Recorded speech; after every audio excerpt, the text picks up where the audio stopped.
I'm saying you're not aware of your context enough, and you're not paying attention to that aspect, right? You and me, we have similar riding experience in terms of the number of years we've spent. We have dramatically different preferences in terms of the kinds of bikes we gravitate towards.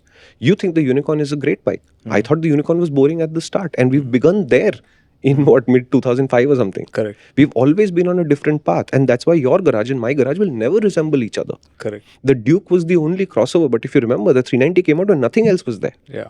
There was no other way to get 45 bhp in your life, which both of us wanted. Today, the 400cc class gives you options. You tell me that today we would go shopping for a 400cc bike today, and we'd bring home the same bike. What are the chances? Very little. Yeah. Except for the Duke, maybe. No, again, the Duke, unfortunately for everybody else, has moved into a space where it is a singular thing, right? Correct. It is the most aggressive machine. It has 47 bhp now, etc., etc. It is still, I'm saying, leave the Duke aside. If you take the Duke aside and you look at everything from the NS 400Z, Speed 400, Scrambler 400X, Maverick, Harley Davidson, whatever. If you see this panoply of bikes, are you telling me that when we go to the showroom, we'll end up on the same? What would you choose? I am conflicted because the Maverick has the comfort qualities that I really enjoy, but it's not fast enough for me. The Scrambler 400X really appeals to me, but the Scrambler 400 goes up to 115, and after that it complains, and I don't like the complaining of it, right? But I am very specific. I know who I am.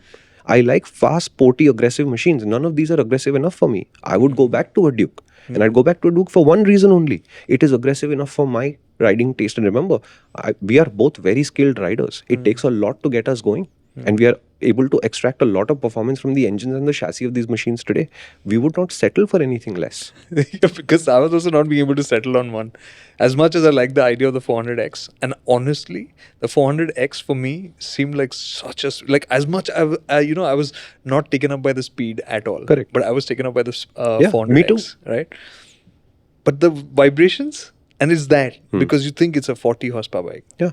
And then you say, why can't I go above 100? Correct. Without it complaining. You can, but why should it complain? Yeah, why should it complain? Exactly. Right? That was for me, that became, for me personally, Correct. it became like a, no, that's not okay. But at the same time, we were just talking about Colonel, right? And he's got one.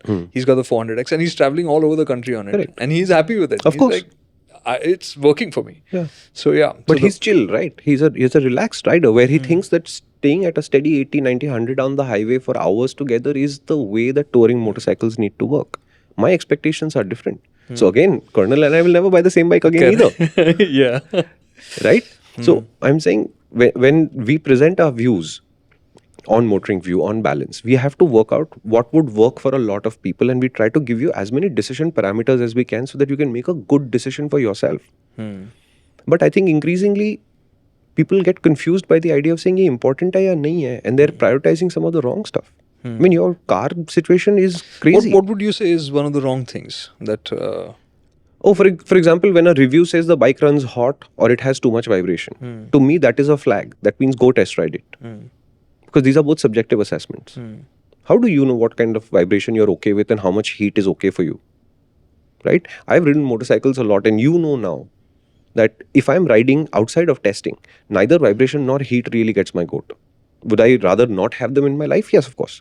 But if there is vibration, there is heat, but the bike is doing something incredible and I'm feeling a great sense of joy, this is hardly the reason to say, man, this is terrible, I'm not going to ride this bike. I think this is going back where it's clicking in for me is like when we did the new car, new bike conversations, first car, first bike conversations. It's like prioritizing what is important for you. Yeah. Right? Once you know what are the three things that really matter to you, Correct. and that is the bigger thing to focus on, then everything else will fall by the wayside. I mean, you will either learn to live with it, you will learn to love it, or you will make your peace with it, whatever it is. Yes, we are aware that Shumi and I are completely different people. And you can see more and more examples of that on the main MotorInc channel.